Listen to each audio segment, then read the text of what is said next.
Hello student, good evening to all of you. आज हम class 12 के लिए इलेक्ट्रोकेमिस्ट्री में इस लेक्चर में बात करेंगे कैसे आप एक्सपेरिमेंटली कंडक्टेंस और कंडक्टिविटी को मेज़र कर सकते हैं। बेसिकली बच्चे ये देखा गया कि कंडक्टेंस को डायरेक्टली मेज़र करना थोड़ा सा मुश्किल है, इसीलिए इंस्टेड ऑफ कंडक्टेंस रेजिस्टेंस को माप लिया गया।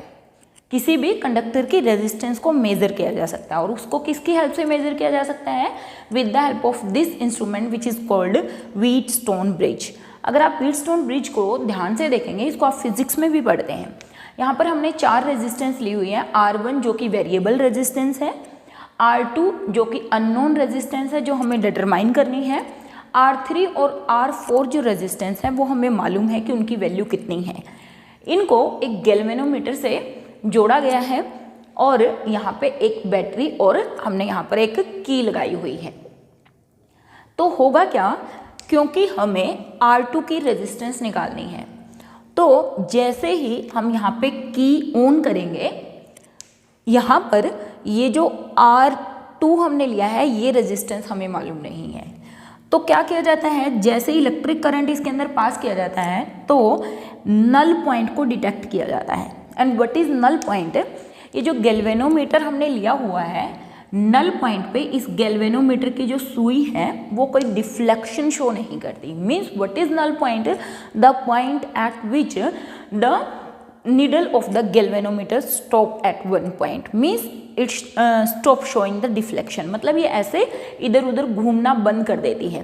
that point is called null point। means सबसे important काम है क्या डिटेक्ट करना? null point को डिटेक्ट करना। और हमने कहा null point क्या है? वो पॉइंट जिस पॉइंट पर हमारे गैल्वेनोमीटर की सुई डिफ्लेक्शन शो करना बंद कर दे, उस पॉइंट को क्या बोला जाता है? That is called null point.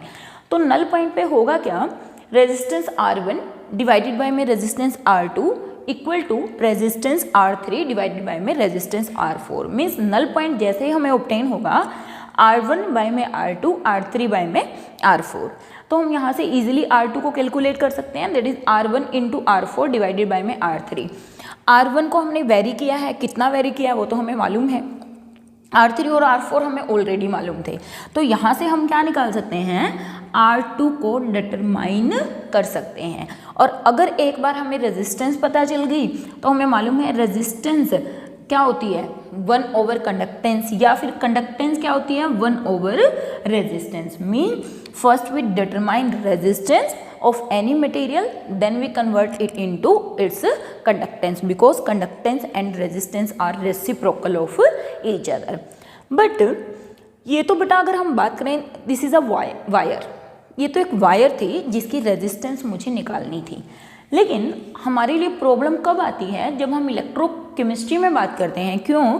क्योंकि इलेक्ट्रोकेमिस्ट्री में हम किसी वायर की बात नहीं कर रहे हैं, किसी मेटल की बात नहीं कर रहे हैं, हम किसकी बात कर रहे हैं? We are talking about electrolytic solutions. हम सॉल्यूशंस की बात कर रहे हैं, मींस हम आयनिक सॉल्यूशंस की बात कर रहे हैं। KCl, KNO3, H2SO4, HNO3, कोई भी सॉल्यूशन जो आयनिक फॉर्म में होता है। तो वहाँ पर इसका मतलब यहाँ पर ऐसा तो है नहीं कि मैं सॉल्यूशन को यहाँ छिड़क दूँ और मेरे को रेजिस्टेंस पता चल जाए। This is not possible. तो क्या किया गया, इस इंस्ट्रूमेंट को थोड़ा सा मॉडिफाई किया गया और इसमें चेंज किया गया। ठीक है ना, किसमें चेंज किया गया? व्हीटस्टोन ब्रिज को थोड़ा सा मॉडिफाई करके इसमें चेंज किया गया। जब हम किसी भी सॉल्यूशन की रेजिस्टेंस को निकाल रहे थे, किसी भी इलेक्ट्रोलाइटिक सॉल्यूशन की रेजिस्टेंस को हम निकाल रहे थे, क्योंकि हमें कंडक्टेंस निकालनी है, तो क्या देखा गया कि अगर यहाँ पे हम क्या यूज़ करते हैं बेटा? डायरेक्ट करंट यूज़ करते हैं। क्या यूज़ करते हैं? DC current is used in this case. यहाँ पर क्या यूज़ होता है? DC। लेकिन अगर इस केस में जो हमने यहाँ पर यूज़ किया है, अगर यहाँ पर DC करंट इज यूज्ड, अगर हमने यहाँ पर DC करंट यूज़ किया तो ये पाया गया कि ये जो इलेक्ट्रोलाइटिक सॉल्यूशन है, एक बार चलो इससे पहले एक और बात कर लेते हैं। हमने क्या किया, इसी को जस्ट थोड़ा सा मॉडिफाई किया है। हमने कहा ये वही R1 है जो वेरिएबल थी, यहाँ पे ये जो R2 थी, पहले तो यहाँ पे वायर होती थी, लेकिन उस वायर की जगह हमें क्या रखना है? कोई इलेक्ट्रोलाइटिक सॉल्यूशन रखना है। क्या रखना है? Electrolytic solution. तो इस इलेक्ट्रोलाइटिक सॉल्यूशन को रखने के लिए हम एक इंस्ट्रूमेंट जो यूज़ करते हैं उसको बोलते हैं कंडक्टिविटी सेल। क्या बोलते हैं इसको? This is called conductivity cell. And what is conductivity cell? This is cell, वैसे तो मार्केट में various type of conductivity cell होती हैं, ठीक है, उनमें से हम सिंपलेस्ट जो होती है उस कंडक्टिविटी सेल की बात कर रहे हैं। इसमें 2 मेटल इलेक्ट्रोड्स हैं which are made up of platinum, और ये प्लेटिनम की प्लेट्स लगी हुई हैं, ठीक है। और हमने इनको क्या किया, यही इन पॉइंट से जोड़ दिया। इसका मतलब यहाँ से हमारा जो ये सॉल्यूशन है, जिस भी सॉल्यूशन की, जिस भी इलेक्ट्रोलाइट की हमें रेजिस्टेंस मापनी होगी, हम उसको इस कंडक्टिविटी सेल में डाल देंगे। तो यहाँ पर क्या डाला हुआ है? दिस इज द सॉल्यूशन जिसकी हमें क्या निकालनी है? कंडक्टेंस को निकालना है या कंडक्टिविटी को निकालना है, ठीक है। इसके अंदर क्या है? Electrolytic solution, 2 electrodes which are made up of platinum, platinum की वायर है और ये प्लेटिनम की प्लेट्स हैं, ठीक है। यहाँ पर अगर आप ध्यान देखेंगे, इसको बाहर किस में रखा हुआ है? वाटर थर्मोस्टेट में रखा हुआ है। वाटर में क्यों रखा हुआ है? क्योंकि टेम्परेचर अगर वेरी हुआ, अगर क्या हुआ यहाँ पर टेम्परेचर वेरी हुआ तो नंबर ऑफ आयंस वेरी करेंगे। अगर नंबर ऑफ आयंस वेरी करेंगे तो डेफिनेटली रेजिस्टेंस वेरी करेगी, और रेजिस्टेंस अगर वेरी करेगी तो कंडक्टेंस भी वेरी करेगी। इसीलिए हमें यहाँ पर वाटर थर्मोस्टेट रखना पड़ा ताकि टेम्परेचर क्या रहे? कंडक्टिविटी सेल का कांस्टेंट रहे। तो means what is conductivity cell?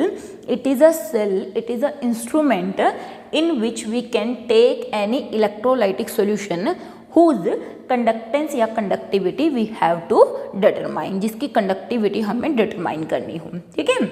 यहाँ पे इसमें अगर हम क्या करते, कंडक्टेंस या रेजिस्टेंस या कंडक्टिविटी निकालते, तो 2 प्रॉब्लम सामने आई। पहला, यहाँ पे डीसी करंट यूज़ होता था। अगर हम इसमें यहाँ पर डीसी करंट यूज़ करते तो ये देखा गया कि ये जो सॉल्यूशन था, इलेक्ट्रोलाइटिक सॉल्यूशन, ये डिसोशिएट होना शुरू हो गया, and that effect is called polarisation effect. Means पहली लिमिटेशन या आप बोल सकते हो problems facing Wheatstone bridge for determining the conductance of ionic solution, ठीक है ना। प्रॉब्लम्स भी बोल सकते हो, लिमिटेशन बोल सकते हो, ठीक है। If DC current is used dissociation of ionic solution occur and concentration of ions near electrodes changes, and hence conductivity, और वी कैन से रेजिस्टेंस लिख देते हैं, चलो, hence resistance and conductance change, resistance and conductance change, ठीक है। Resistance और conductance क्या हो जाएंगी? बदल जाएंगे। और इस इफेक्ट को बोला जाता है, this effect is called polarisation effect. This effect is called polarisation effect. तो पहली प्रॉब्लम क्या आई? इसको यूज़ करने में अगर हमें किसी इलेक्ट्रोलाइटिक सॉल्यूशन के लिए डिटरमाइन करना है कि यहाँ पर हम डीसी करंट यूज़ करते थे, अगर हम यहाँ पर डीसी करंट यूज़ करेंगे तो यहाँ पर ये जो इलेक्ट्रोलाइट हमने लिया है वो आयोनाइज हो जाएगा, वो डिसोशिएट हो जाएगा, नंबर ऑफ आयंस बदल जाएंगे और सॉल्यूशन की रेजिस्टेंस और कंडक्टेंस बदल जाएगी। तो क्या किया गया? ये तो सीधा सा सॉल्यूशन था कि एसी डीसी की जगह हमने क्या ले लिया? AC current of audio frequency, ठीक है ना। क्या यूज किया? AC current of audio frequency is used instead of DC current. Instead of DC current 550 से 5000 साइकिल्स पर सेकेंड का करंट यूज कर दिया गया। क्या यूज कर लिया गया? डीसी की जगह एसी करंट यूज कर दिया गया, जो कि कितना था? 550 to 5000 साइकिल्स पर सेकेंड, ठीक है। फिर दूसरी प्रॉब्लम क्या देखने को मिली कि अगर हम यहाँ पर डीसी करंट की जगह एसी करंट यूज करते हैं तो ये जो गैल्वेनोमीटर हम यहाँ पर यूज कर रहे थे, गैल्वेनोमीटर क्या करेगा? Unable to detect the null point. Galvanometer null point को डिटेक्ट ही नहीं कर पाएगा। तो क्या किया गया? क्योंकि ये जो थी ऑडियो फ्रीक्वेंसी की हम ले रहे थे क्या, एसी करंट, तो यहाँ पर क्या किया गया, इस गैल्वेनोमीटर को रिप्लेस किया गया किससे, ईयरफोन से, क्योंकि हमारे ईयरफोन्स क्या करते हैं, ऑडियो फ्रिक्वेंसी को सुन सकते हैं, ठीक है ना, उसको डिटेक्ट कर सकते हैं, उसको एनालाइज कर सकते हैं। तो दूसरी मॉडिफिकेशन क्या करी, use of earphone instead of galvanometer. और तीसरी, instead of using this wire, इस वायर की जगह क्या लगा दी, conductivity cell which have the electrolytic solution. तो this is the modification of this one, ठीक है। अब काम क्या करना था, we have to detect the null point. यहाँ पे तो नल पॉइंट को डिटेक्ट करना बहुत आसान था, क्यों, क्योंकि हमने कहा कि नल पॉइंट पे गैल्वेनोमीटर की सुई डिफ्लेक्शन बंद कर देती थी, एक जगह खड़ी हो जाती थी। लेकिन यहाँ पे तो कोई गैल्वेनोमीटर हम यूज़ नहीं कर रहे हैं, यहाँ पर तो हम क्या यूज़ कर रहे हैं, ईयरफोन, जो कि हम यूज़ कर रहे हैं। तो यहाँ पे क्या करना था, ये जो वायर थी, इस वायर को यहाँ लेकर आना था और इसको ऐसे मूव करना था धीरे धीरे धीरे धीरे इस वायर के ऊपर, लाइक दिस, ठीक है। 2-3 बार ऐसे ही करें। और जो नल पॉइंट था, वो नल पॉइंट क्या डिटेक्शन था कि हमारे जो हेडफोन्स हैं उनमें हमें जब मिनिमम साउंड ऑब्टेन हो, बिल्कुल minimum, that point is called null point. यहाँ पे क्या था, डिफ्लेक्शन बंद हो जाए, यहाँ पर क्या था, minimum sound in the earphones is called null point. आजकल ईयरफोन्स की जगह कुछ और अच्छी क्वालिटी के इंस्ट्रूमेंट यहाँ पे क्या करने के लिए, नल पॉइंट को डिटेक्ट करने के लिए यूज़ किए जाते हैं। तो and point, what is null point, the point at which there is minimum sound produced in the earphones, ठीक है। हमने वैसे ही एक पॉइंट कंसीडर कर लिया यहाँ पर कि वो पॉइंट क्या है, दिस इज डी, मीन्स इस डी पॉइंट पर आकर ईयरफोन्स के अंदर मिनिमम साउंड प्रोड्यूस हो रही थी, मतलब ये क्या था हमारा, दैट इज नल पॉइंट। फिर से वही नल पॉइंट पे क्या है, रेजिस्टेंस R1 डिवाइडेड बाय में resistance R2 is equal to R3, this one AD divided by में DC। यहाँ पर जो ये R3 था वो लेंथ ऑफ वायर AD के बराबर था, और जो R4 था वो लेंथ ऑफ वायर DC के बराबर था। मीन्स R1 डिवाइडेड बाय में R2 that is equal to length of wire AD and length of wire DC। और हमने पढ़ा है पीछे कि जो लेंथ ऑफ वायर है that is directly proportional to resistance होती है। इसका मतलब हम क्या लिख सकते हैं, R1 बाय में R2 is equal to R3 bye में R4, जो कि क्या है, length of wire AD and length of wire DC। अब हमें R2 निकालना है, तो R2 किसके बराबर हो गया, R1 into R4 divided by में R3, जिसमें R4 क्या है हमारा, what is R4, length of wire DC, length of wire DC। और R3 हमारा क्या है, this is length of wire AD, length of wire AD।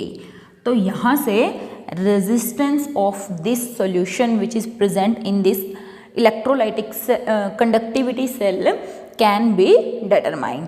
And from here, because resistance अगर हमारा निकल गया है तो हम क्या निकाल सकते हैं, रेजिस्टेंस को इन्वर्स कर दें तो हमारी कंडक्टेंस निकल जाएगी, बिकॉज हमें मालूम है G is equal to 1/R। तो रेजिस्टेंस निकाल के फिर हम क्या करते हैं, कंडक्टेंस ऑफ सॉल्यूशन निकाल देते हैं, क्या करके, by the use of Wheatstone bridge and the modified form of Wheatstone bridge which is used for the determination of this one, ठीक है ना। ये बेसिक कॉन्सेप्ट यहाँ पर हम यूज कर रहे थे, ठीक है। फिर अगर आपको याद हो, हमने अगर मुझे कंडक्टिविटी निकालनी है किसी सॉल्यूशन की, क्या निकालनी है, कंडक्टिविटी मीन्स कप्पा निकालना है। हमें मालूम है E is equal to 1/R है, ठीक है। हमें क्या निकालना है, कंडक्टिविटी, कंडक्टिविटी यानी कि कप्पा। हमें मालूम है कप्पा इज इक्वल टू 1/ρ यानी कि रेजिस्टिविटी होती है। और अगर आपको याद है हमने कहा था रेजिस्टिविटी क्या होती है, R इंटू A/L होती है। ये चीज़ हम पहले निकाल चुके हैं, डिटरमाइन कर चुके हैं। इसका मतलब अगर हम लिख दें kappa is equal to 1/R into A और ये L चला गया ऊपर, दैट इज R, A और L। अगर आप ध्यान देंगे ये क्या है, 1 रेजिस्टेंस को हम क्या लिख सकते हैं, दैट इज कंडक्टेंस, ठीक है। और जो L/A है उसको हमने क्या बोला है, that is called cell constant. Means what is conductivity, conductivity is conductance into cell constant. यही फॉर्मूला हमने कल भी किया था कि conductivity conductance into cell constant होता है। मींस किसी भी सेल की अगर हमें कंडक्टिविटी निकालनी है तो अगर हमें किसी भी सेल की क्या पता है, सेल कांस्टेंट और कंडक्टेंस मालूम है, तो हम क्या निकाल सकते हैं, बहुत आसानी से कंडक्टिविटी को डिटरमाइन किया जा सकता है, कप्पा को डिटरमाइन किया जा सकता है। ठीक है, तो अब हम बात करें अगर सेल कांस्टेंट को डिटरमाइन करने की, if we talk about determination of cell constant. देखिए बच्चे, जो कंडक्टिविटी सेल आती हैं मार्केट से, जो हम लेकर आते हैं, उनके लिए अगर मैं कह दूं कि मेरे पास L और A है, मैं L और A को मेज़र कर लूं और मुझे पता चल जाएगा कि सेल कांस्टेंट क्या है, तो L और A को मेज़र करना थोड़ा सा मुश्किल होता है। मीन्स आप L और A को मेज़र करके सेल कांस्टेंट डिटरमाइन नहीं कर सकते। तो क्या किया जाता है, हम एक ऐसी कंडक्टिविटी सेल यूज़ कर लेते हैं, एक स्टैंडर्ड कंडक्टिविटी सेल, जिसमें हम KCl as an standard electrolyte use करते हैं, जिसकी कंडक्टिविटी हमें मालूम होती है, जिसकी कंडक्टेंस हम निकाल लेते हैं। तो बोला आया था हमारे पास कि conductivity is equal to conductance into cell constant, और हमें क्या निकालना है, अगर we have to determine cell constant, तो उसके लिए क्या किया जाता है, एक ऐसी सेल जिसकी कंडक्टिविटी हमें मालूम हो, जिसकी कंडक्टेंस हम डिटरमाइन कर सकते हैं, तो हम क्या निकाल सकते हैं, सेल कांस्टेंट निकाल सकते हैं। What is cell constant, this is conductivity kappa over conductance, that is G, और सेल कांस्टेंट को हमने किससे रिप्रेजेंट किया था, that is by G star. तो इसके लिए क्या किया जाता है बेटा, to determine cell constant for any cell L and A cannot be measured easily। बेटा किसी भी सेल के लिए अगर हमें सेल कांस्टेंट निकालना है, तो अगर हम सोचे भाई सेल कांस्टेंट तो L/A होता है, तो हम L और A की वैल्यू निकाल दें तो हमें पता चल जाएगा, तो ऐसा नहीं है। A और L को कैलकुलेट करना थोड़ा सा डिफिकल्ट होता है, इसीलिए क्या किया जाता है, हम एक ऐसी कंडक्टिविटी सेल लेते हैं जिसकी कंडक्टिविटी तो हमें मालूम हो और जिसकी कंडक्टेंस हम निकाल सकते हो, तो हम क्या निकाल सकते हैं, सेल कांस्टेंट। तो उसके लिए क्या किया जाता है, a special cell is used in which KCl is used as an electrolyte whose conductivity is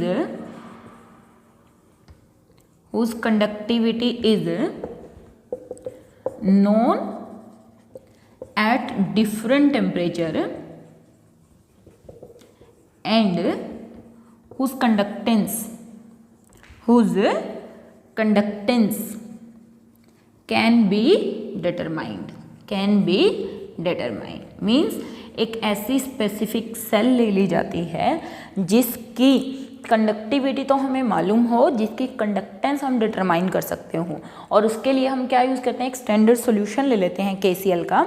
KCl का जो स्टैंडर्ड सॉल्यूशन लेते हैं वो वैसे तो डिफरेंट कंसंट्रेशन और डिफरेंट टाइम पर टेम्परेचर पर इसकी जो कंडक्टिविटी है उसकी वैल्यू डिफरेंट आती है। तो कंडक्टिविटी की वैल्यू आपको क्वेश्चन के अंदर गिवन होती है, प्रोवाइडेड होती है कि इस सेल के लिए कंडक्टिविटी की वैल्यू इतनी है।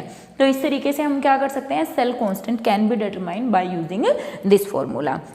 हम कंडक्टिविटी निकाल सकते हैं, रेजिस्टेंस निकाल के कंडक्टेंस निकाल सकते हैं, ये सब चीज़ें एक दूसरे से इंटर रिलेटेड हैं और इनको निकालने के लिए हम ये सब यूज़ कर सकते हैं। तो यहाँ से छोटे छोटे फॉर्मूला हमें आते हैं जिन पे बेस्ड हमें न्यूमेरिकल्स करने होते हैं। ठीक है, हम एक छोटा सा टॉपिक और पढ़ेंगे जो प्रीवियस वीडियो में मैंने छोड़ दिया था, दैट इज ओम्स लॉ।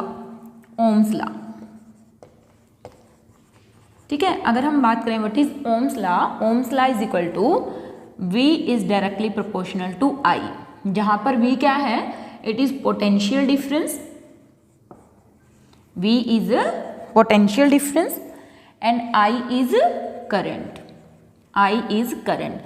ये क्या कहता है कि मान लिया मेरे पास कोई कंडक्टर है, मान लिया हमारे पास क्या है, कोई कंडक्टर है, इस कंडक्टर के 2 डिफरेंट पॉइंट्स में जो करंट फ्लो कर रहा है, जो पोटेंशियल डिफरेंस है, वो किसके डायरेक्टली प्रोपोर्शनल होगा? जो इस कंडक्टर में करंट फ्लो कर रहा है, ठीक है ना, जो करंट इस कंडक्टर में फ्लो कर रहा है वो किसके डायरेक्टली प्रोपोर्शनल होगा?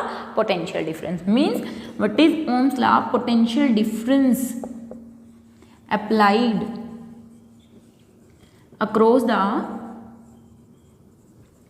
Conductor is directly proportional to the current flowing through it. Current flowing through it. ठीक है, तो that is called Ohm's law. और हम पढ़ क्यों रहे हैं? इस कांस्टेंट को हटा दिया, इस कांस्टेंट के हटा कर क्या लगा दिया? एक कांस्टेंट अनदर लगा दिया, दैट इज आर, जिसको प्रोपोर्शनैलिटी कांस्टेंट बोलते हैं। और ये क्या है? दिस इज कॉल्ड रेजिस्टेंस, जिसको हमने पहले ही पढ़ लिया, जिसके यूनिट ओम है। यानी कि आर अगर हमें निकालना है तो आर किसके बराबर हो जाएगा? It is V divided by में आई।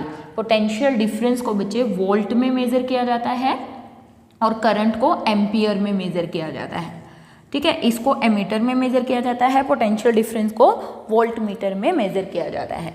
तो यहाँ से हमारी रेजिस्टेंस क्या होती है? Potential difference applied